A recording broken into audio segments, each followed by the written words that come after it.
that what we did then is we said the question being addressed by the administration is the wrong question. The question the president was asking in the wake of the tragedy in Newtown was, what do we do about guns? We said the question should be, what do we do to protect our kids? Those are separate questions, and they're very different.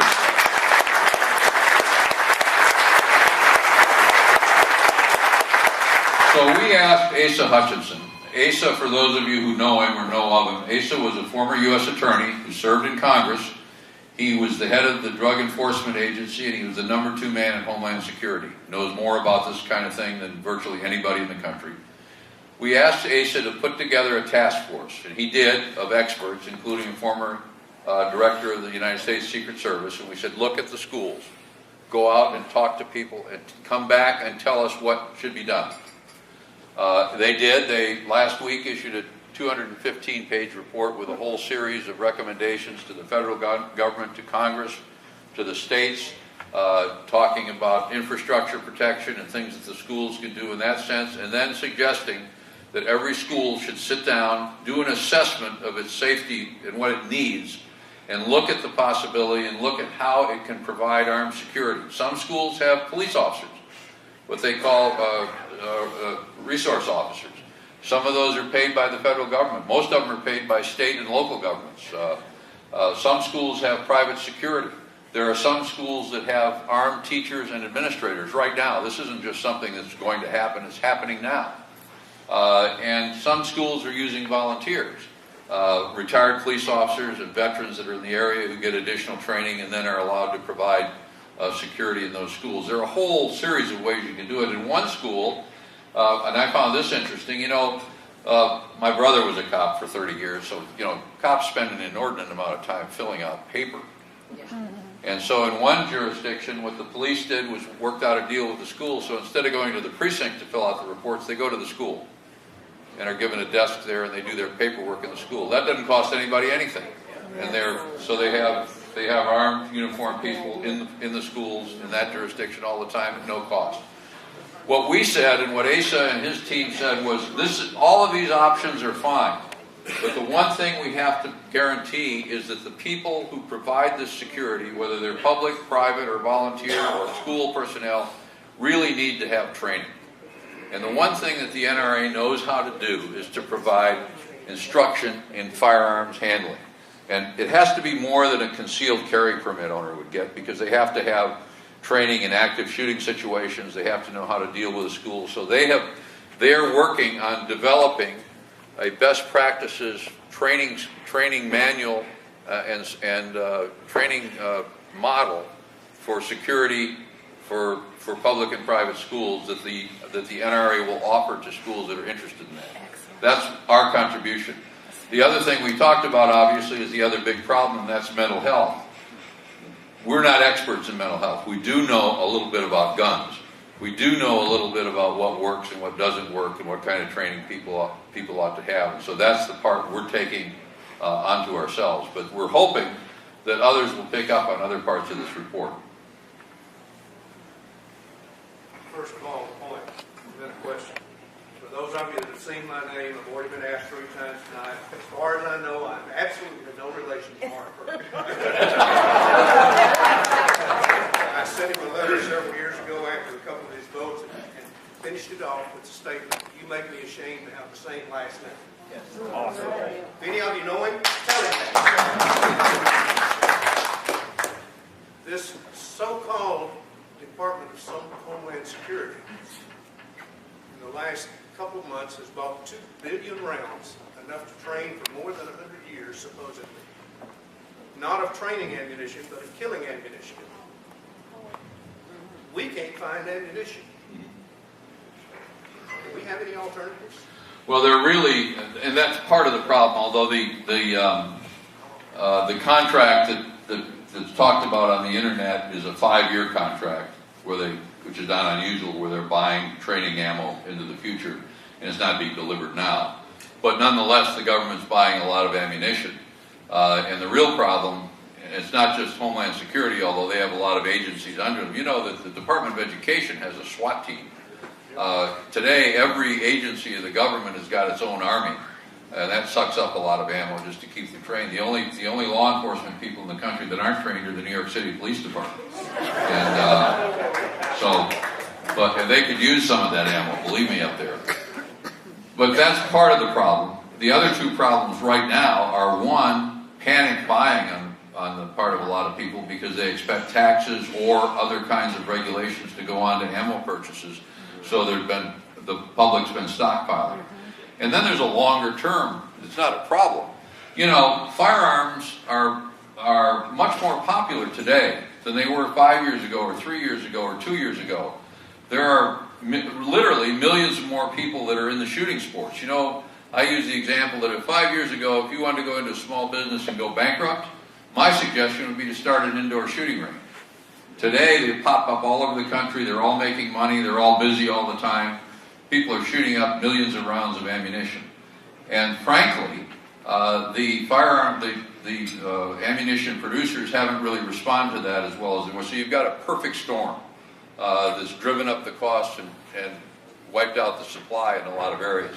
I think that's going to take care of itself. It'll take care of itself for two reasons. One, the producers are going to ramp up. Two, the government isn't going to be able to get all of this ammo that they want, or they'll be taking it as they usually do.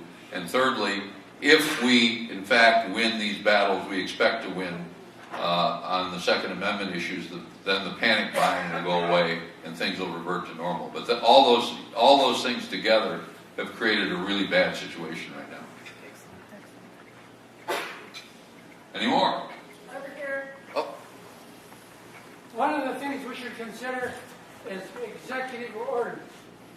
And the executive orders were formed initially by Congress for the President to carry out what they passed. They did not authorize the President to issue executive orders on things not related to congressional action. Right. Right now, is there any move to restrict the President's ability to issue executive orders? Well, what I said earlier is that if he tries to do anything in the area that anything requires money, and the most direct attack on it is if he orders you to do something, Congress can say no appropriated funds can be used to do that. That's the way you can stop it. A lot of this has happened, frankly, over the years because in Congress, both parties have abdicated their responsibility. They let the President do these things.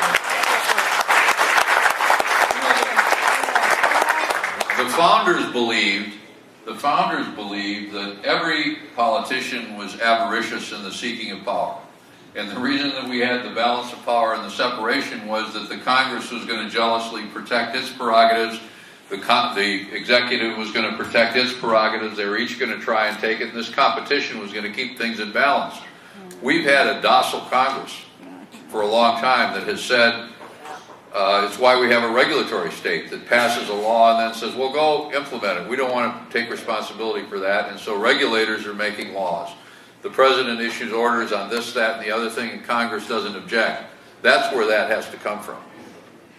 I sent a note to Shimkus suggesting he introduce a bill to avoid any executive order that was not directly related to an act of Congress. Mm-hmm. He refused to do it. He's weak. Well, that surprised me because John's a pretty good guy. Yeah, but he's weak. That does surprise me. Is the United Nations thing they're talking about this last week a threat to our Second Amendment rights here? And if so, is there anything? It's a long-term threat. Long-term? I don't think that the treaty can be ratified. I don't think the votes are there in the Senate to ratify it. Before the election, 58 senators from both parties issued a letter saying we won't vote to ratify such a treaty. I don't think that number's changed very much. I don't think the President can get it ratified, but that doesn't make it any less of a danger. One thing that a treaty is like a vampire. It lives forever. And once it's passed, it sits at the desk of the United States Senate so that if you had a sea shift in Senate control at some point, and the votes were there, they could bring it up and ratify it immediately. Even if it's not ratified, and I use the example of the Kyoto Treaty that was passed and that was signed by Bill Clinton in the 90s. He didn't even submit it to the Senate because he knew they wouldn't approve it. but he went around trying to get some parts of it done. And internationally, other countries and the International Court of Justice and others will look at these things and say, oh, well, they should apply to the United States, and we're going to try to apply it. So it's a danger. It's something we have to worry about. I don't think it'll be ratified, even if it was to act. It's a little bit like the executive orders at that point, because in order to really do anything, it requires additional congressional enabling action, and the votes aren't there for that. So is it a danger? Yes. It has to be watched. It has to be fought. We have to make sure it's not ratified and there isn't any implementing legislation. But it's not the end of the world at this point.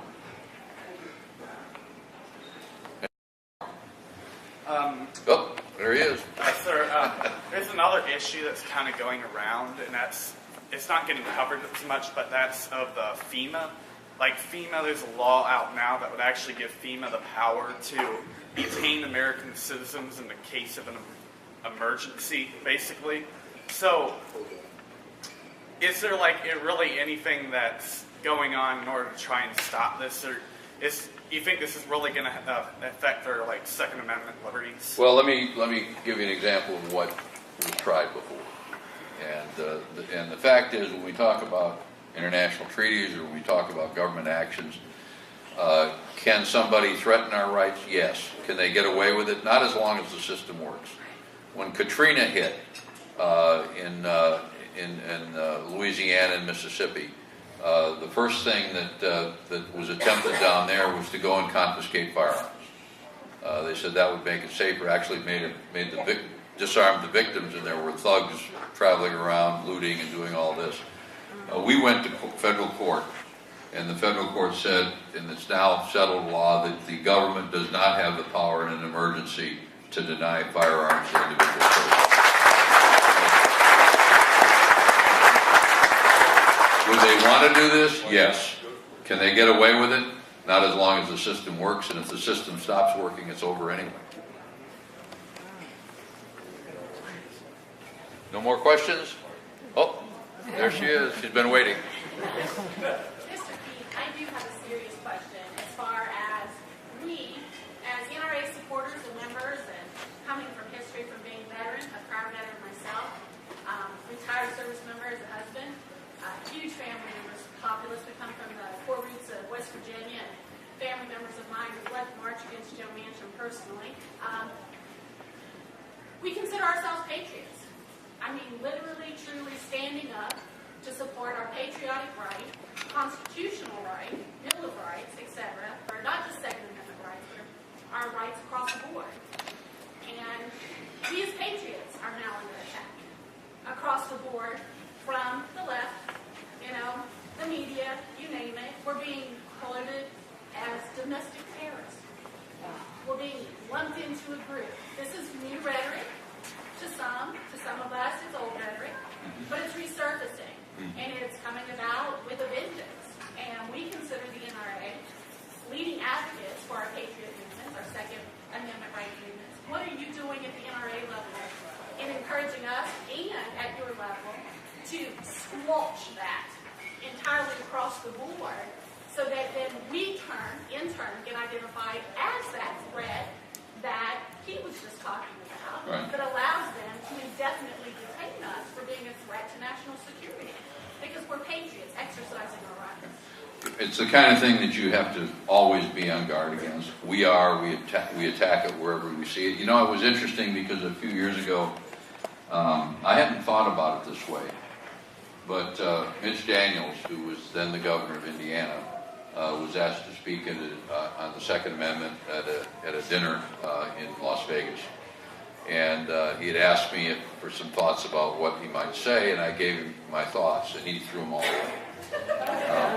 And I'm really glad that he did, because what he said was actually much more important. He said, he had given it a lot of thought as to the importance of what the NRA does and what those who support the Second Amendment do. And he said he thinks that the attack on the Second Amendment, the response of the NRA and its membership and those who believe in the Second Amendment, has in itself done more to educate average Americans about the importance of the Constitution and the Bill of Rights than ever